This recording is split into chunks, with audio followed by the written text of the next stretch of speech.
Hey, plant rhetoric people. I thought I would take it outside. Here with the dog first, in like the first place snow melts on my property. So this is just a couple observations. Like if we were in class, we would make a big list of things on the board about now, because I feel like I'm sort of seeing that call in some of your comments, the way you're pulling on Leopold, Kimmer, and other people with these recent readings. But basically, I just want to kind of recap some things I'm seeing, right? We're seeing like on the one hand, right, this emphasis on thinking about ways of knowing, so epistemology, ways of being in the world, so ontology, and also sort of these values orientations to the world, right? These sort of ethical orientations, these ethics. So like there's Leopold right there with the land ethic. And so we're seeing this sort of set, right, of how to be in reciprocity and respect with plants, and that question that people keep asking, right, well, what does it look like?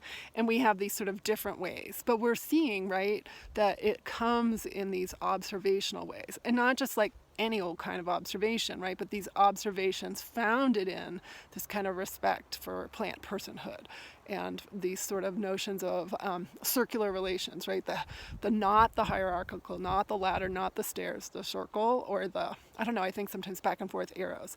And so think about all those sort of observational capacities we've read about or thought about or talked about that are different kinds of sensory experience, right? Like I can touch the tree, I can smell the tree, I can hear the wind in the trees, all those things.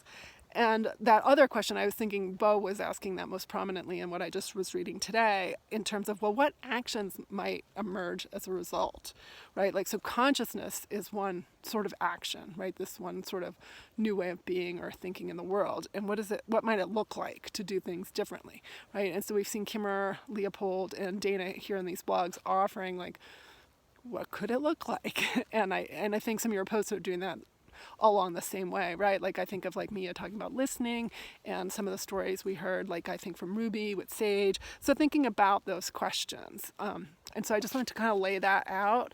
And maybe as you're reading, you can think, well, what are some of the specific strategies I can imagine or I've been reading about or I see as a result of this? So have a good weekend. I hope you got some sunshine today, since it sounds like the snow's coming back this weekend.